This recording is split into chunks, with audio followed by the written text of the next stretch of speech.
Hey, heathens. And hi, Jezuzfreek. Jezuzfreek did a recent video about an article that he found. I'll let him tell you about it. Federal court rules, under God, in pledge, constitutional. A federal appeals court in San Francisco has ruled that the use of the words, under God, in the Pledge of Allegiance, and in God we trust on U.S. coins do not violate the separation of church and state. The Ninth U.S. Circuit Court of Appeals panel rejected two legal challenges by Sacramento atheist Michael Newdow, who claimed the references to God disrespect his religious beliefs. So there's two things I want to point out about this particular article. The first one is what you said here. The pledge is constitutional, Judge Carlos Bay wrote for the majority of the 2-to-1 ruling. Okay, a 2-to-1 ruling. That's pretty close. But I will say this, hey, at least you guys finally won one, right? Atheists been kicking your butt in court over and over again on all the other stuff. This one you finally won. The second thing that I want to point out is what was said here. The Pledge of Allegiance serves to unite our vast nation through the proud recitation of some of the ideals upon which our republic was founded. Don't you find it a little bit ironic that you honed in on this idea of that it uniting the nation when it says something that there is a large part of the nation that does not support the, depending on what number you want to go with, 10 to 15%, even 24% if you go with the recent ARIS, that says that 24% don't affiliate with a religion, and if this large section of the United States lump in the other religions that don't support your particular God, all these people disagree with you, yet you honed in that it unites people.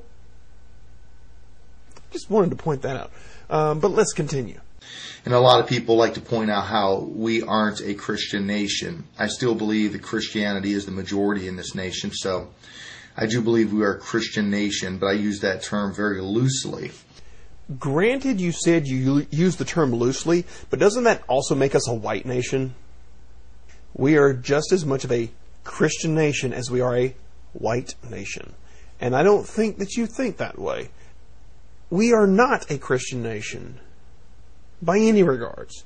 You go on to talk about the founding fathers and all that, but I have a video about is this a Christian nation? They can all check it out. It's right there. And I won't go through all the details here, but simply to point out that John Adams wrote in the Treaty of Tripoli that we are by no means a Christian nation in that paper, and it cannot get any clearer than that. So, but even if it were true, it wouldn't matter. So let's continue. It is very clear to me that our founding fathers did have Christianity in mind. They wanted us to have a relationship with God in one form or another. Ignoring the fact that many of the founding fathers were deists and their idea of God was a more impersonal God, but you jump to they wanted us to have a relationship with Jesus. A little intellectually dishonest, but I don't think that's you doing it intentionally. I don't want you to think I'm trying to twist anything there. There were many Americans who were Christian, and no question about that. And there's nothing wrong with that. But let's not pretend like everybody was pushing Christianity on people. That was the furthest from the truth. They've already been through a government pushing their religion on people. This was the exact opposite. So again, I think you're very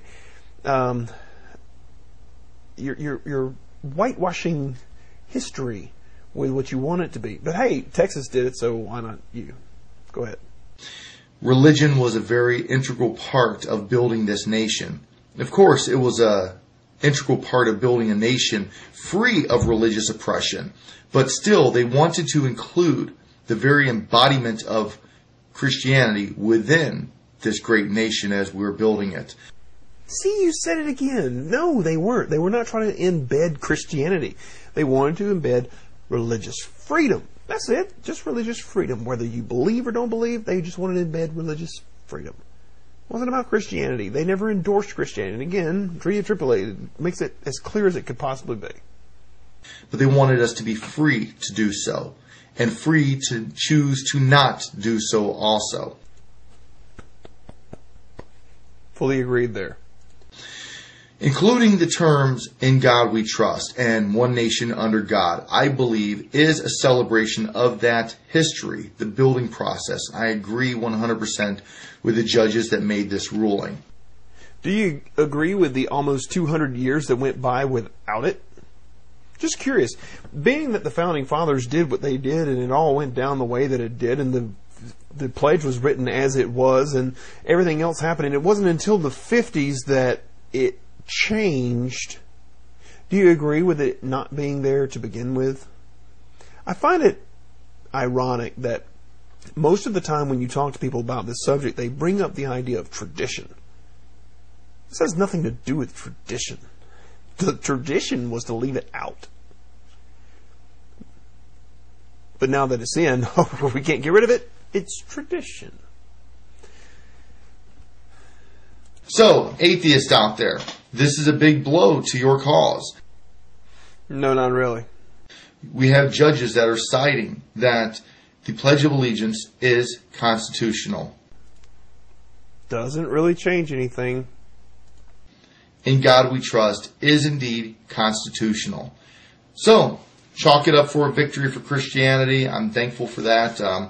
Atheists, I encourage you, I invite you to enjoying this discussion. Explain to me why you think separation of church and state means the absolute eradication of Christian messages or the absolute eradication of the presence of Christianity within any of our public facets is the appropriate thing to do.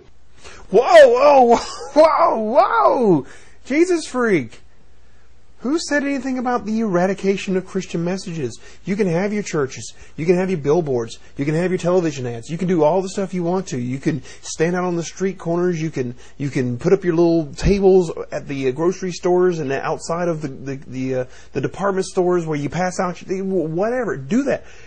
It's not about the eradication of your message. It's just that the government should not endorse one religion over another or any to begin with.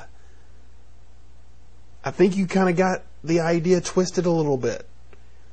Have your whatever. Just leave everybody else out of it who doesn't want to be part of it.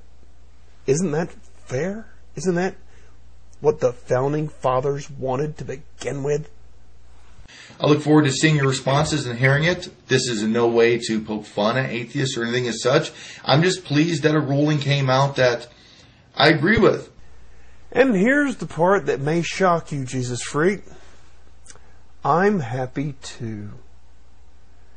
No, wait, get away from the unsubscribe button. You guys settle down. Hear me out. I'm happy that it failed too. Let me explain to you why.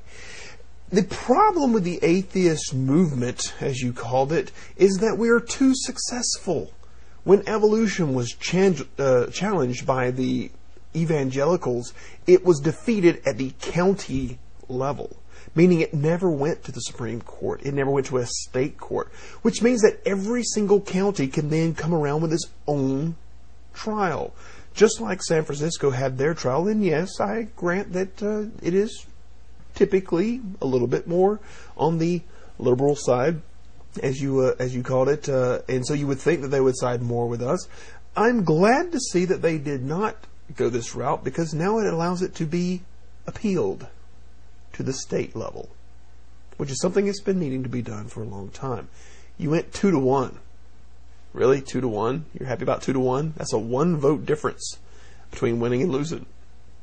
I'm not really swayed by that. Let's take it to the state level. And you know what? I hope they lose. I hope they lose the state level, because I want it to go to the Supreme Court. Because I hate to break this to you, but when you read the Constitution, it is unconstitutional. The government should not endorse religion in any way, shape, or form. Now, does it make any laws pertaining to it? No, it doesn't. As a matter of fact, I personally, if it never passes and they never get rid of "In God We Trust" and they never get rid of "Under God" out of the pledge, I really couldn't give a flying crap. Just to be honest with you, when I say the pledge, I don't say it. I don't. On my dollar bills, I mark out "In God We Trust" and replace it with "Logic We Trust." You could, insert any line you want. You add in a line from Barbara Rand by the Beach Boys into the pledge if you like. I don't care. It doesn't change my life because it's not about making a law. So it could be that this never changes. It could be that they never declare it unconstitutional because it was not a law endorsing a religion. And that's fine. Whatever. But I like that it's getting attention. And the reason I like it getting attention is because it brings the subject up front. And it makes people have to go, well, And that's all I ask for. Don't take my word for it. Think for yourselves.